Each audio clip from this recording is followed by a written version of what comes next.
impressions of Mitch today, him being able to go 6 and just keep him to the ball? Yeah, I mean, he was strong. His velocity maintained throughout the game. In fact, it started, I think, to continue to tick up near the end. And just like 2 starts ago, I mean, he threw the ball really well. We didn't score any runs when he was in the game. He gave up 1, but I thought he threw the ball really well. He only had, I think, 3 ball counts, and obviously didn't walk anybody. How important is that, just to attack the strike zone like you always? You know? Yeah, I think that's the biggest point. And not only that, I think in the 4th he threw 5 pitches. Yeah. And that's one of the things I told him when he came out. I mean, when you have it and all of a sudden your good stuff's there and you get to certain spots of the order, you should go right into attack mode. And he did that today, and it allows him to pitch an extra inning. And when you don't walk people, it allows you to go longer in the game. So I think that was encouraging, and then the fact that his velocity maintained throughout the game was something that was very impressive. Mitch utilized the top of the zone through quite a bit of fastballs today, majority fastballs.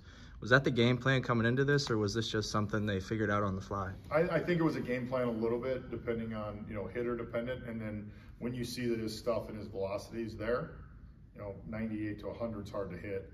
And when you get it to the top, it gets really hard to hit. So I think it was an adjustment throughout the game with what his stuff was too. What did he show you in that 11 pitch at bat with Grisham? Well, I think there's 2 things that he showed me in that 11 pitch at bat with Grisham. Is number 1, he had one of the fastest guys in the game at first.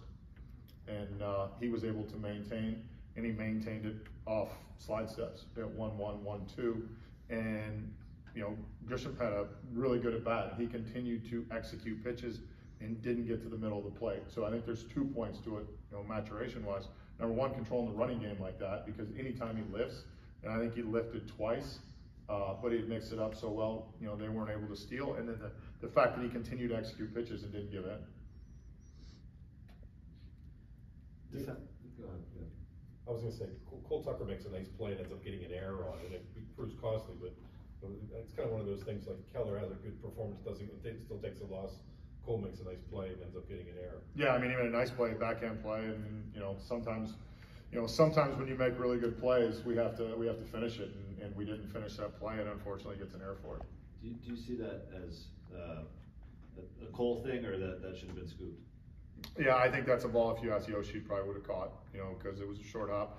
On the other side of it, we got to make sure that, we get the ball in the air. So it's kind of the yin and the yang there. Defensively, there were a couple of things. Obviously, you're not going to criticize Key's defense too much, but I guess 9th sort of bounced off his glove, tough play. But then, Marisnik seemed like he threw to the wrong base a couple times. Defensively, I don't know, how do you kind of summarize? Well, I think he threw the base wrong the 1 time. Okay. And then I think the 2nd time he came up and got aggressive, and I think actually Grisham got so far out, I don't think he deked him on it. I think he got so far out, he realized he was out and just said, I'm going to go to 3rd on it. So I think the first one we should have kept the double play in order, and we got a little aggressive on. And then the second one, I think it was just one of those things. He got caught in no man's land, and because of it, he ended up getting the base. Yes. All right.